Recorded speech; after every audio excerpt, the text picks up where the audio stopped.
Chief Secretary level meeting on Assam-Nagaland border issues held in Dimapur.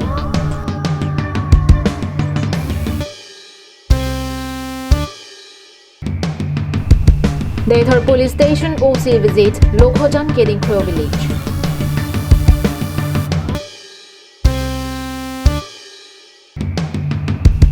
KLJ inaugurates 4th edition of the All Karbi Anglong Inter-College Karbi Cultural Competition.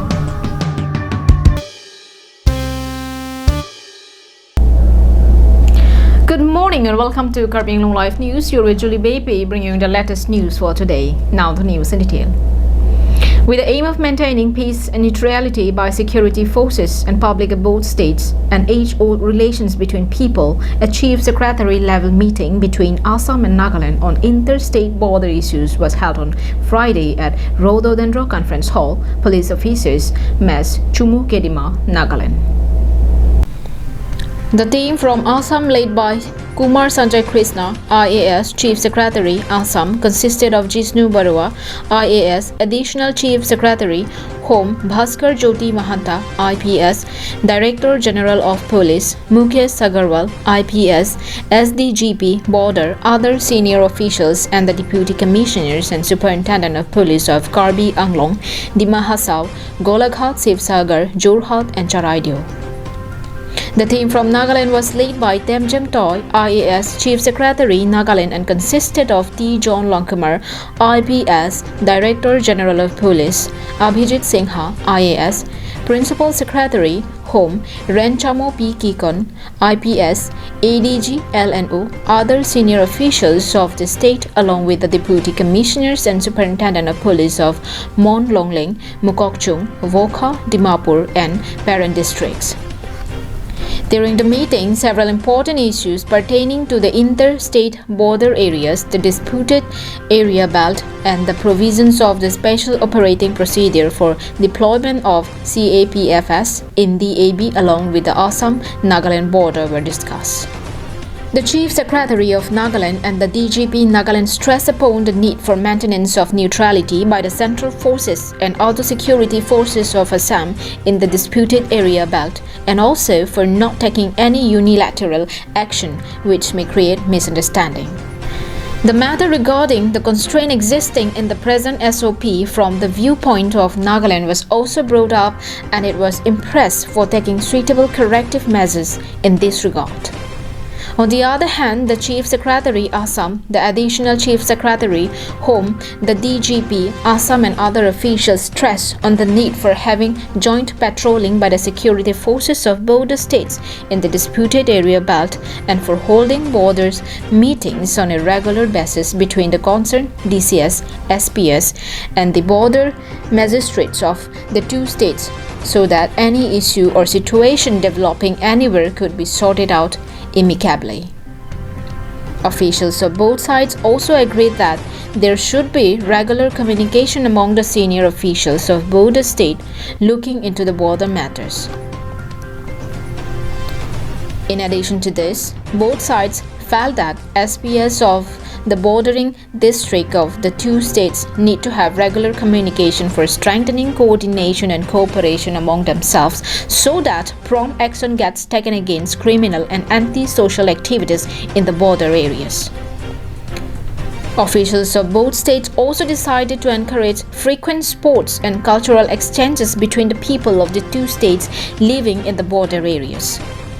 According to a release by Principal Secretary to Government of Nagaland, Home Department Abhijit Singha, the meeting concluded with the Chief Secretary, Nagaland expressing his appreciation to Chief Secretary of Assam for taking initiative for getting this meeting held after 6 long years and suggested for having such meeting at regular intervals in the coming years.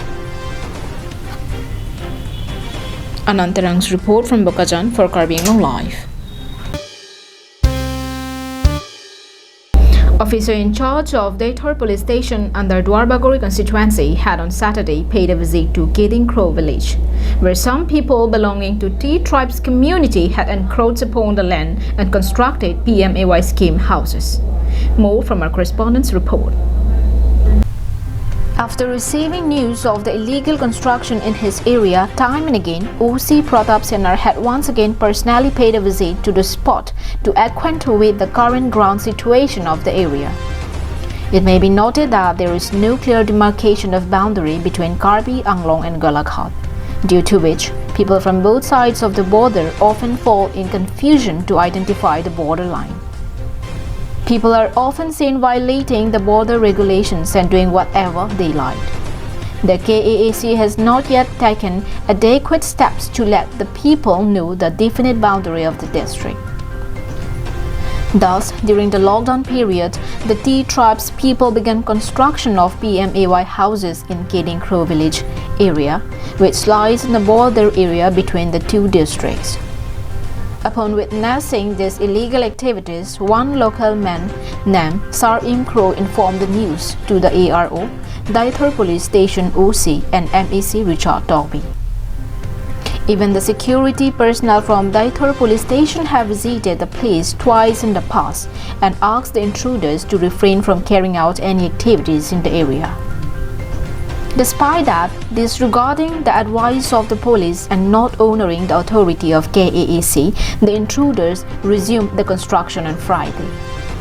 The encroachers were seen with materials to put roof on the house. Once again, Sar Im Crow informed local ARO as well, local MEC Richard Dogby about the activity. On receiving information, the local MEC immediately directed local police station OC Pratap Senar to visit the spot. On seeing police heading towards the spot, the owner of the illegal houses fled away. On the other hand, officials from Bokakhat Circle Office also visited the disputed area and told the villagers that the land pattas provided to them by the Karbi Anglong authority were incorrect. They further say that there will be a meeting in the Bokakhat Circle Office to discuss the issue. However, it is unknown whether representatives from Karbi Anglong will be invited to the meeting or not.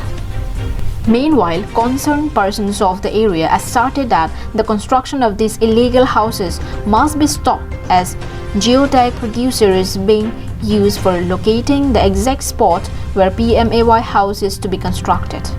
And allowing encroachers to build houses inside district would directly lead to make these areas a part of Golaghat district. And these illegal activities, if allowed to carry on, might lead to conflict and violence among people of the two districts. Arjit Sondong Par's report from Dolamara, Karbi Anglong Live.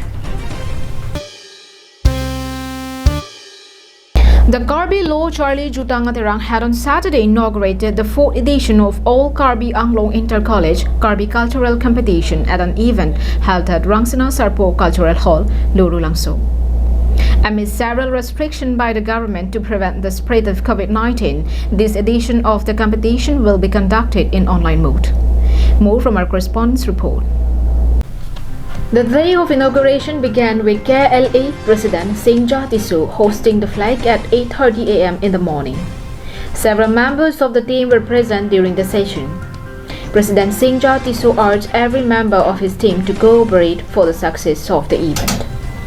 In the inauguration ceremony that began at 11 a.m., KAACEM Ratan Teron was present along with Karbi Cultural Society President Chandra Singh Crow, KSA General Secretary Thang Singh Timong and several other dignitaries.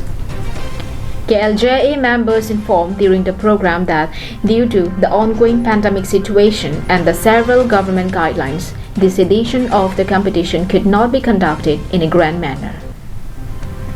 No physical stage was prepared for the competition, but events will be held online. Starting from Saturday, the competition will be open for 4 days. Within this period, any student from within Karbi Anglong and West Karbi Anglong can participate in the competition by sending a video of their song to the KLJA crew member. The competition includes events like Bor Era Lun, Lun Se Kiplang, Mosiraki Hir, Bong Kiplang, Hanri Bongalun, Hemphu Kiplang, Oso Kepadok, Oso Kepakan, Tuwa Ealun in the singing section, and Kumli Enkerot, Kumdeng Dong Kardeng, and Bongsi Keyboard in musical instrument section. Bikram Crow's report from Deepu, Karbi Anglong Live.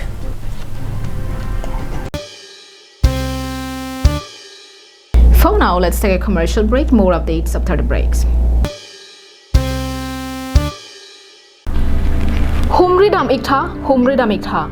Dipu rong supialong kicheng sik mate non hedjong kangpumi the tidy town dry cleaners and launderers akuladalong nanglitum anam ki jumpen blanket mate kachiomapi kachin thanga peri osomar aperi karbia pindeng peseleng pini pekok lapen kaprek aperi ke chogabar sai long ikji lapen nanglitum jongsi akuladalong kedam jiaphan apordu redat pusitami matha ikri bangsu akuladalong pen kethon ke banabar sai setami long ikji Lasi Humridam ikta the tidy town dry cleaners and launderers along. Adim lake Dipu Ronghelan Don Bosco Higher Secondary School Adum.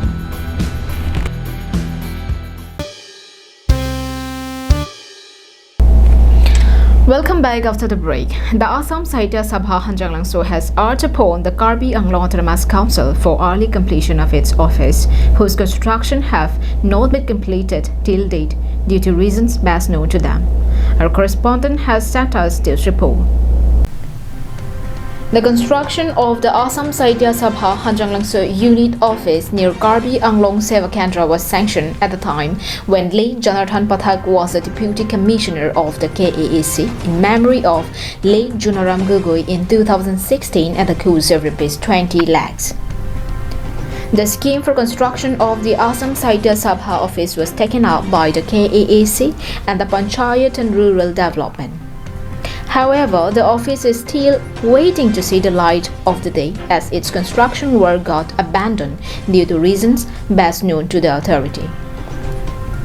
5 years back, the construction work began with Community Hall but was stopped midway and it has since been lying in appalling condition.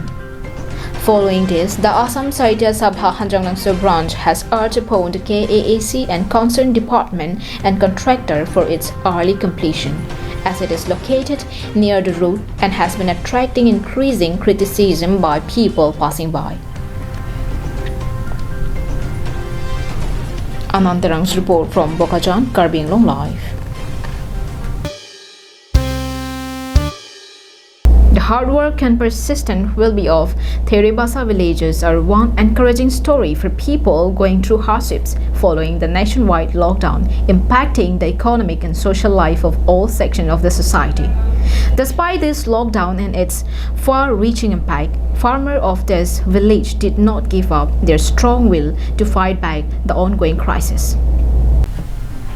Cultivation and farming have always been the main source of livelihood for families of this village, and cultivation in hill areas continue to remain the backup for their livelihood and other needs. The villagers of Theribasa have also been impacted by the corona pandemic in terms of availing or purchase of essential food items, mainly rice, salt, and edible oil, and contrary to be dejected by the crisis, these villagers work harder this year in cultivation of sesame crops, and with the blessing of timely rain, families of these villagers have been rewarded for their hard work with a good harvest. Apart from sesame crops, Theribasa village have also cultivated other food crops and vegetables including pumpkins, cucumbers, jackfruit, turmeric, green chilies, sweet potatoes, bananas, and varieties of rice. The rich harvest this year have not only been a great news for Theribasa villagers, but it has also given encouragement and hope to other villagers and especially the youths who have not given much thought on farming and cultivation, and to other sections of the society struggling with what to do for their survival.